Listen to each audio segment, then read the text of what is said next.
शनिवार के दिन जो पीपल के वृक्ष में सरसों के तेल का दीप लगाता है उसको शनि कभी परेशान नहीं करता। एक बात हमेशा ध्यान रखिएगा, मान लो अगर कोई भारी रोग ऐसा शनि महाराज के कारण हो गया हो, अच्छे काम करते करते उल्टे हो रहे हैं, होते हैं किसी किसी के साथ में, विपरीत परिस्थितियां आ जाती है, अच्छा करने जाओ बुरा हो जाता है, अच्छा कर्म करने जाओ बुरा हो जाता है। तो पीपल के वृक्ष की जो छाल होती है, छाल देखिए, पीपल के वृक्ष में जो छाल लगी होती है, उस छाल को घिसकर चंदन बनाकर भगवान शंकर का स्नान कराकर, अभिषेक कराकर, पूजन कराकर, पूजन कराने के बाद हमें पिपलेश्वर महादेव का नाम लेकर, कौन से महादेव? पिपलेश्वर महादेव का नाम लेकर वो जो घिसी हुई छाल होती है उस छाल का तिलक भगवान शंकर को लगा लो और उसी का थोड़ा सा भाग अपने कंठ पर, मस्तक पर लगाना प्रारंभ कर दो। धीरे धीरे जो विपरीत दशा है वो सुधरना प्रारंभ हो जाती है। पर नाम याद रखना, पिपलेश्वर, जम के बोलिए पिपलेश्वर महादेव। शनि लग गया, शनि लग गया, शनि लग गया। जितने जितने यहाँ कथा में बैठे हो ना, तुम सबने भी मोबाइल में देखा होगा तो देख रहे होगे, वृश्चिक पे लग गया, कुंभ पे लग गया, ढैया लग गया, 7.5 लग गया, आधे से ज्यादा तो शनि के डिप्रेशन में पड़ गए।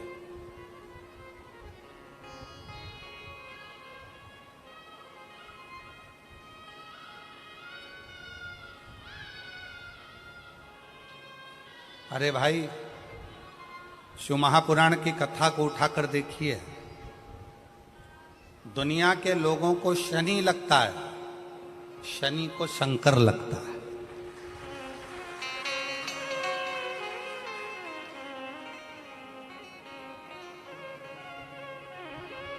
यदि आप भगवान शंकर के मंदिर में जाकर 1 लोटा जल चढ़ा रहे हो, आप भगवान शिव के मंदिर में जाकर अर्चना कर रहे हो, आराधना कर रहे हो, निवेदन कर रहे हो, एक बेलपत्र शिव की उठाकर धोकर वापिस शंकर को समर्पित कर रहे हो, शंकर भगवान का पंचाक्षर मंत्र नमः शिवाय जप रहे हो, शंकर भगवान का षडाक्षर मंत्र ओम नमः शिवाय जप रहे हो, या श्री शिवाय नमस्तुभ्यम का जाप कर रहे हो, तो ये निश्चित मानकर रखो कि आपके पीछे शनि नहीं पड़ेगा, आपके पीछे शंकर जरूर पड़ेगा। और शंकर जब हमारे पीछे पड़ेगा तो हमारा उद्धार अपने आप होगा। शिव शिव शंकर।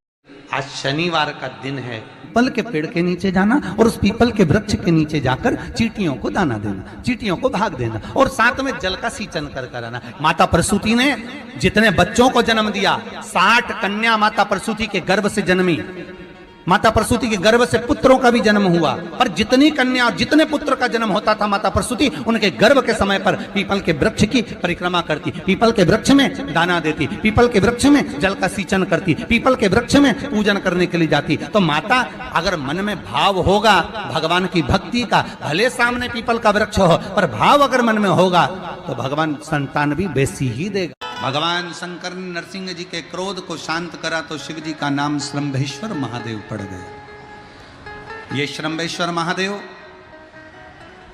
कोई साधारण महादेव का नाम नहीं है। जब घर में चारों तरफ क्लेश ही क्लेश रहता हो, अशांति ही अशांति रहती है, चारों तरफ क्लेश ही क्लेश रहता है, तब 1 लोटा जल पूरे घर में घुमाकर तब महादेव के ऊपर चढ़ाया जाता है और शिव कृपा करते हैं तो घर के अंदर अपने आप शांति होना प्रारंभ हो जाती है। श्रंभेश्वर महादेव। कभी कभी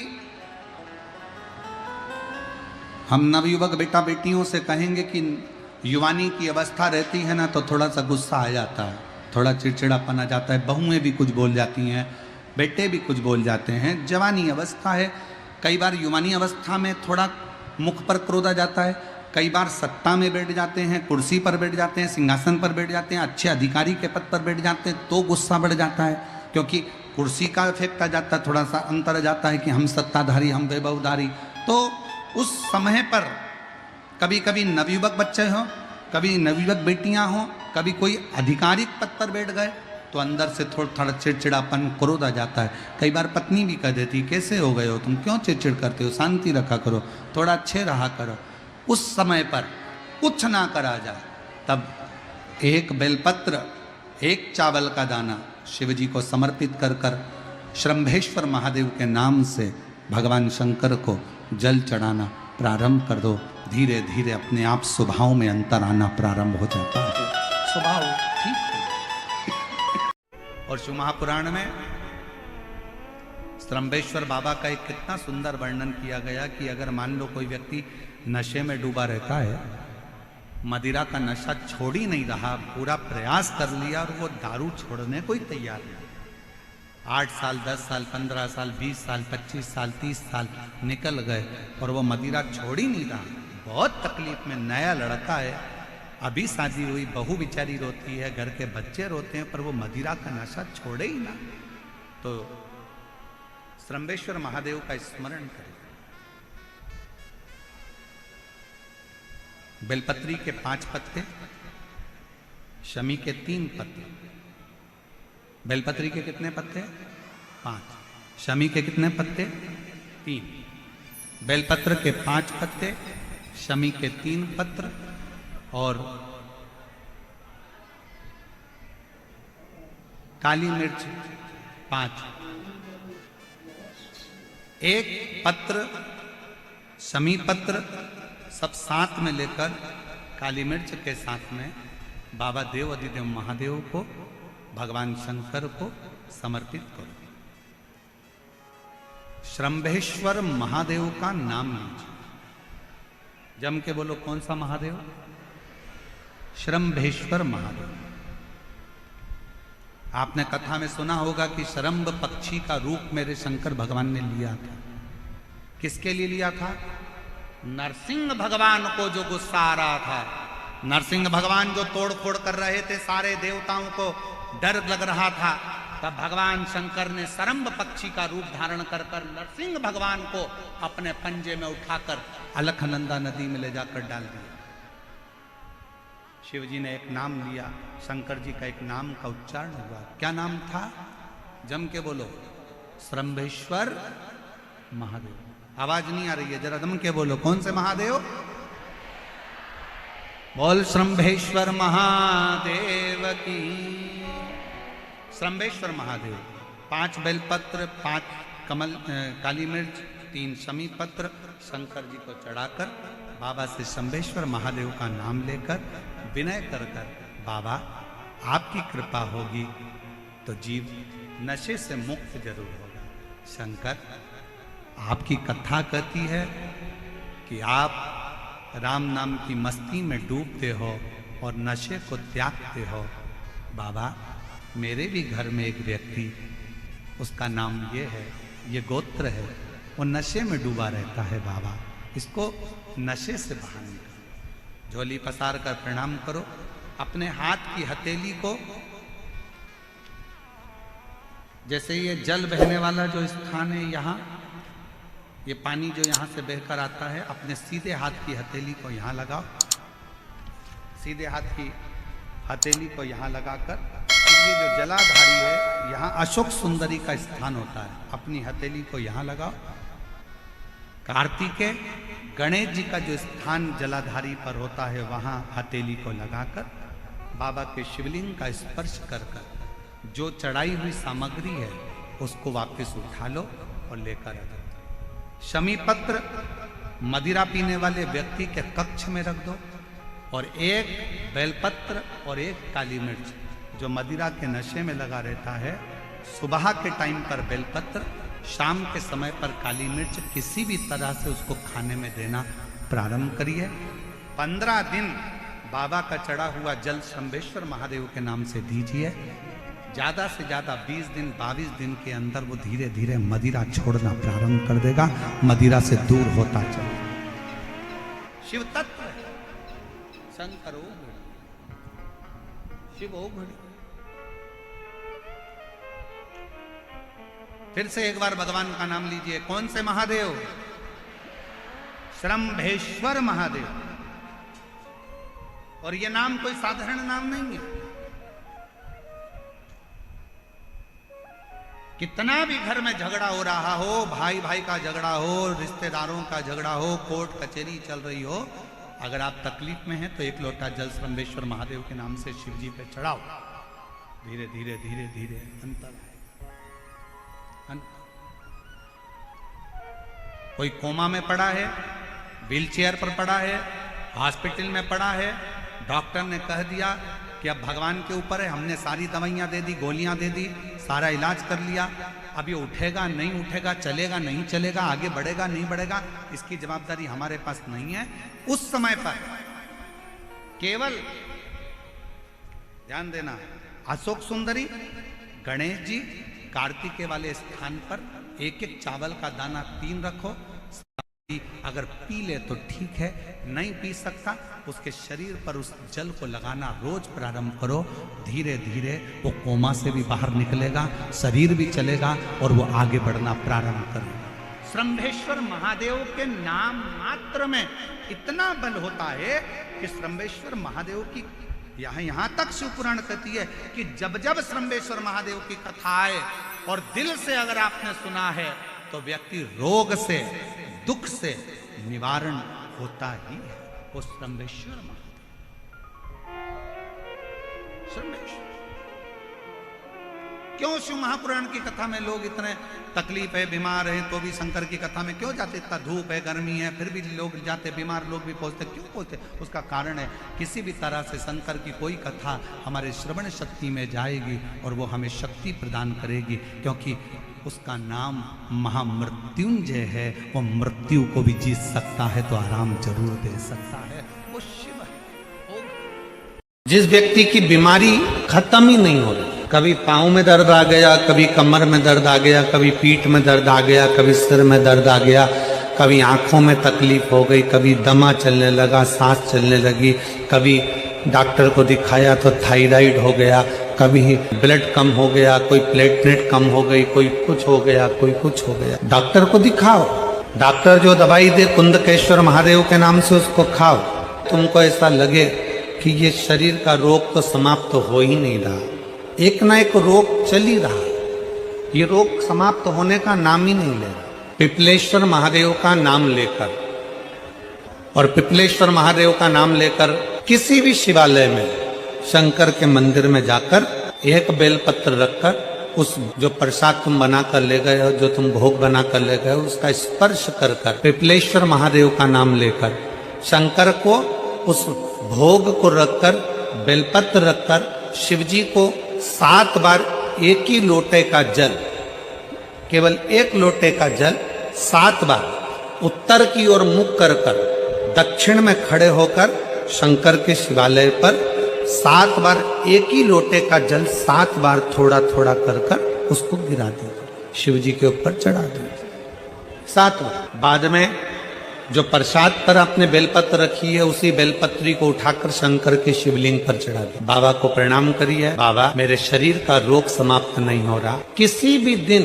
पिपलेश्वर महादेव का नाम लेकर वो चढ़ी हुई बेलपत्री लियाओ, प्रसाद लियाओ, घर पर आने पर जैसे ही घर के अंदर प्रवेश करो सबसे पहले बेलपत्री को चबा चबा कर खा लो। फिर वो जो प्रसाद है उस प्रसाद को 7 गांठ से थोड़ी थोड़ी देर में 7 बार में उसको खा लेना। बाबा देवाधिदेव महादेव का नाम लेकर, पिपलेश्वर महादेव देव का नाम लेकर प्रणाम कर कर जल का आचमन, हाथ की हथेली में जल लेकर 7 बार आचमन कर लीजिए और शिव का, पिपलेश्वर महादेव का नाम ले लीजिए। धीरे धीरे 15 दिन लगेंगे और 15 दिन में बीमारियां अपने आप कम होना प्रारंभ हो जाएगी और बाबा आपका हाथ पकड़कर आगे बढ़ाए। नरेंद्र ने बोला, लक्ष्मी आज शनिवार का दिन है जिस दिन अपन इस दरिद्रता से मिलने के लिए पीपल के पेड़ के नीचे आए हैं। हिंदू धर्म में ये दिन पीपल के वृक्ष के लिए पूजनीय होगा। जो भी शनिवार के दिन पीपल के वृक्ष की पूजन करेगा, दूध चढ़ाएगा या मिष्ठान का भोग लगाएगा, लक्ष्मी और नारायण उसके घर में प्रवेश कर जाएगा। लक्ष्मी और नारायण उसके घर में प्रवेश करेंगे, इसलिए नियम बनाया। कौन से दिन का? शनिवार। लक्ष्मी जी बोली नारायण आपने तो एक दिन का वार लिख दिया, शंकर जी ने 7 वार बनाए हैं, रविवार, सोमवार, मंगल, बुध, गुरु, शुक्र और शनि, ये शिव जी ने बनाया। अब एक दिन आपने अपना बना लिया, बाकी के दिन अगर कोई इस पीपल के वृक्ष के नीचे आएगा और यहां तो दरिद्रता बैठी है तो उसका क्या होगा? भगवान नारायण बोले सुन दरिद्रता, तेरे से एक विनती है, अगर कोई भी मनुष्य इस पीपल के पेड़ के नीचे अगर 7 दिन में आता है और उसके हाथ में अगर कोई सामग्री होती है तो तू उसके घर में प्रवेश नहीं करेगी। नियम है पीपल के वृक्ष का, या तो पानी का लोटा लेकर जाओ, कुंकू का चोपड़ा लेकर जाओ, शक्कर लेकर जाओ, या पेड़ के नीचे चींटी को डालने के लिए आटा ले जाओ, पर खाली हाथ पीपल के वृक्ष के नीचे कभी मत जाओ, कभी नहीं जाओ। खाली हाथ जाओगे तो दरिद्रता तुम्हारे घर में प्रवेश करेगी। दरिद्रता उठकर खड़ी होकर बोली नारायण तुमने अपनी मनमानी करी है, एक दिन मुझे भी मेरा चाहिए।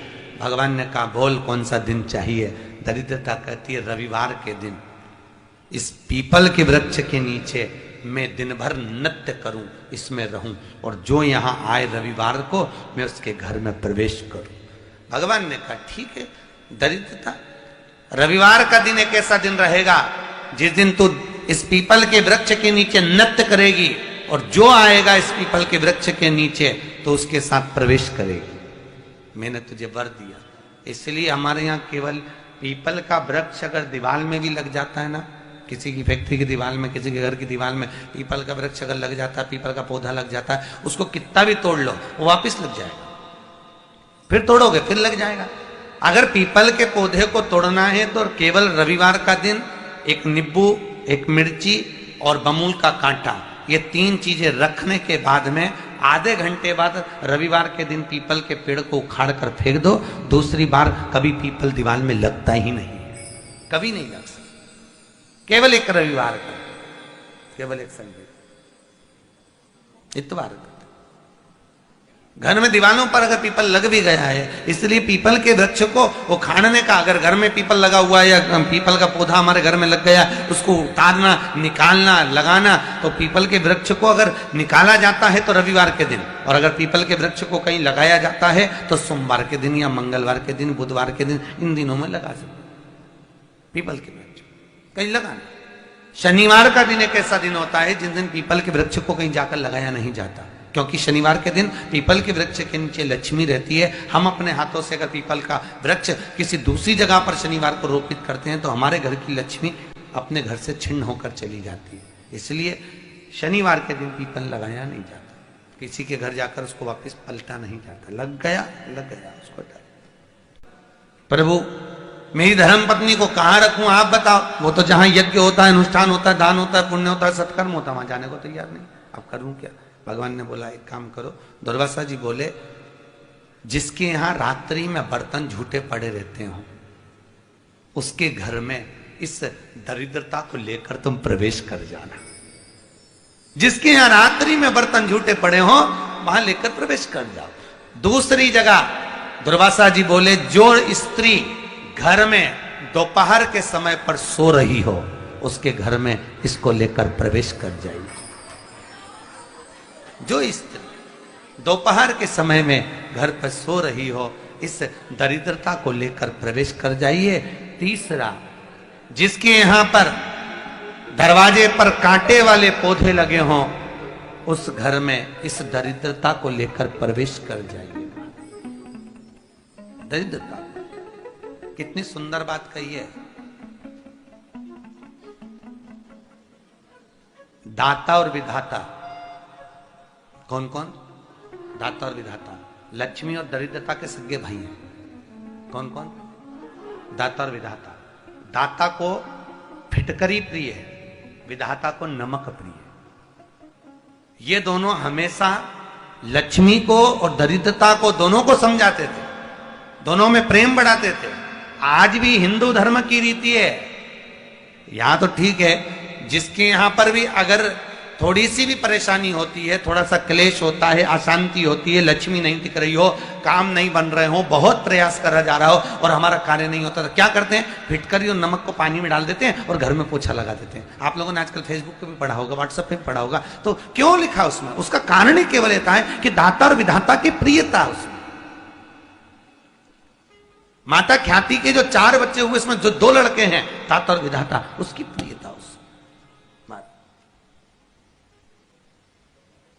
उसकी पूर्णता उस। अब दुर्वासा जी बोले अपनी धर्म पत्नी को वहां लेकर, जहां कांटेदार पौधे लगे हों वहां पर लेकर प्रवेश कर जाइए।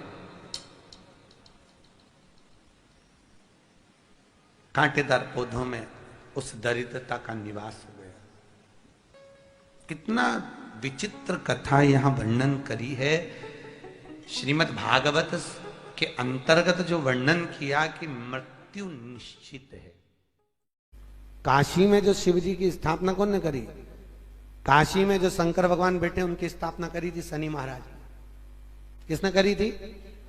शनि महाराज ने। क्योंकि भगवान शनि महाराज को उनकी माता के द्वारा श्रापित हो गए और शनि महाराज कांपने लगे। शनि महाराज कांपते कांपते, मैं जाऊं तो जाऊं कहां, करूं तो करूं क्या? महाराज शनि महाराज दौड़े और दौड़कर भगवान भोलेनाथ के पास पहुंचे। हे शंकर, त्रिकालदर्शी, कैलाशी, अविनाशी, कृपा करिए बाबा भोलेनाथ, कृपा करो।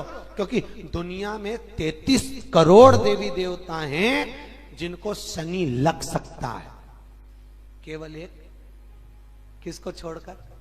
शिव को छोड़कर। राम जी को शनि लगा तो 14 वर्ष वनवास चले गए। कृष्ण को शनि लगा तो मथुरा छोड़कर द्वारका चले गए। शनि लगा। हनुमान जी को शनि लगा तो गुफा में बैठकर राम राम जपना पड़ा। शनि सबको लगता है, केवल शनि नहीं लगता तो एक मेरे महादेव को, मेरे भोले बाबा को नहीं लगता। शंकर के पास में शनि आ गए। शनि ने आकर कहा, भोलेनाथ कृपा करिए बाबा, मैं बड़ा कष्ट में हूं, मैं करूं क्या? बाबा भोलेनाथ ने कहा, जा गंगा जी के तट पर काशी में जाकर एक शिवलिंग की स्थापना कर, उसकी आराधना कर और तेरा शरीर ठीक हो जाएगा, कष्ट नहीं भोगेगा। शनि महाराज ने काशी में जाकर शिव जी की स्थापना करी। आज भी नियम है, जिसको शनि लग जाता है एक काजल की डिब्बी ले लो और काजल की डिब्बी को 21 बार उतार कर उसको एकांत में जाकर, जंगल आदि में एकांत में किसी पेड़ के नीचे इतना सा खड्डा खोद कर उसमें काजल की डिब्बी को डाल दो और मिट्टी से पूर दो, उस व्यक्ति का शनि समाप्त हो जाता है। काशी विश्वनाथ का नाम लेकर काजल की डिब्बी को 21 बार उतार कर अगर काशी विश्वनाथ का नाम लेकर शनि वाले व्यक्ति को अगर पेड़ के नीचे दबा दे, शनि समाप्त, शनि उसको परेशान नहीं कर सकता। काशी कितनी मूलता